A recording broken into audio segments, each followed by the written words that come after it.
मिश्रा के समर्थक बाबा पर चला कानून का हंटर। बाबा साहब के संविधान ने सिखाया सबक तो लगे रोने। भीम आर्मी का नाम लेकर योगी सरकार पर लगाए आरोप। रामधारी सिंह दिनकर लिखकर चले गए कि जब नाश मनुष्य पर छाता है तो पहले विवेक मर जाता है, लेकिन कुछ लोगों को ये आज तक समझ नहीं आता। अनिल मिश्रा और कुछ उनके समर्थक लंबे समय से बाबा साहब के खिलाफ मुहिम चला रहे हैं। उनके खिलाफ आपत्तिजनक भाषा का इस्तेमाल कर रहे हैं, जिसके लिए चंद लोग उन्हें फूल मालाएं भी पहना रहे हैं और स्वागत भी कर रहे हैं। लेकिन ये सब करते हुए वो सब एक सबसे बड़ी भूल कर रहे थे कि जिस संविधान की दी गई अभिव्यक्ति की आजादी से वो ये सब कर पा रहे थे, वो बाबा साहेब भीमराव अंबेडकर ने लिखा है। चाहे आप उनके खिलाफ कितनी भी मुहिम चलाते रहो, ये सच बदलने वाला नहीं है। और ये बात आज अनिल मिश्रा के समर्थक स्वामी आनंद स्वरूप को समझ आ गई होगी। ये भी हर दिन सोशल मीडिया पर बाबा साहेब के खिलाफ उल जलूल बातें करते थे, जिसके लिए अब केस दर्ज हुआ तो बाबा को नानी याद आ गई और बोले कि बताइए उत्तर प्रदेश की सरकार का भीम आर्मी चला रही है।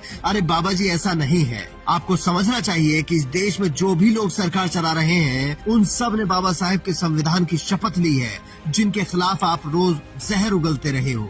अब स्वामी आनंद स्वरूप के खिलाफ बलिया के भीमपुरा थाने में FIR दर्ज हुई है।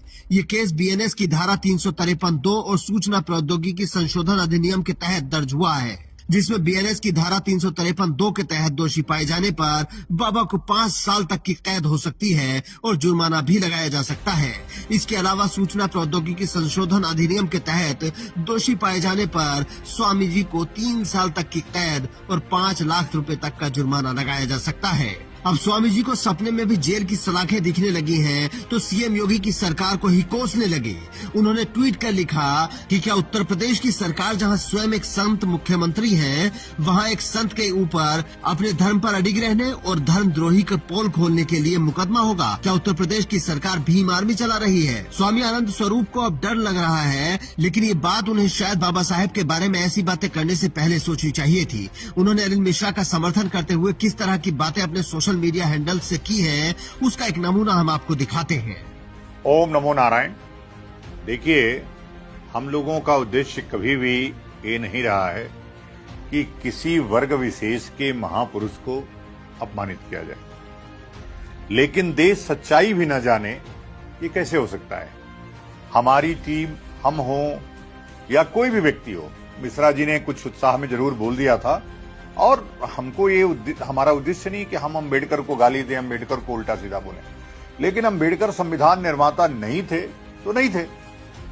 अब अम्बेडकरवादी लोग मनुवाद को गाली देंगे और वो चाहेंगे कि हम अम्बेडकर वाद का सम्मान करें, ये नहीं हो सकता। सम्मान चाहने वाला पहले सम्मान देना शुरू करता है।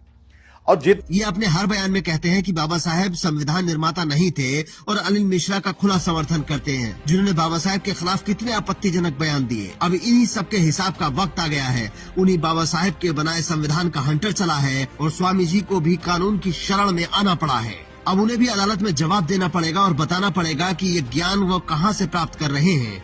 स्वामी आनंद स्वरूप पर केस दर्ज होने के बाद आजाद समाज पार्टी के नेता सुनील अस्ते ने ट्वीट कर कहा कि बाबा साहेब अम्बेडकर को अपमानित करने के जुर्म में इस पर FIR दर्ज हो गई है। अब जीवन भर ये जय भीम जय संविधान बोलेगा। हालांकि स्वामी आनंद स्वरूप ने कहा कि वो एक केस करने जा रहे हैं। उन्होंने कहा कि इस FIR में मेरे विरुद्ध आपत्तिजनक शब्द कहे गए हैं, जिसके लिए आवेदक और थानाध्यक्ष भीमपुरा के ऊपर मानहानि का मुकदमा भी करूंगा। स्वामी जी की बात सही है, उनको केस जरूर करना चाहिए, लेकिन ध्यान रहे कि आपके केस में भी धाराएं बाबा साहेब के संविधान की ही लगेगी। वहाँ भी किसी और का नाम लेने लगे तो लेने के देने पड़ जाएंगे। जब तक स्वामी जी केस करते हैं, तब तक आप कमेंट कीजिए और बताइए कि क्या स्वामी आनंद स्वरूप के खिलाफ FIR सही हुई है या उनके साथ गलत हो रहा है। Bureau report, Indian news.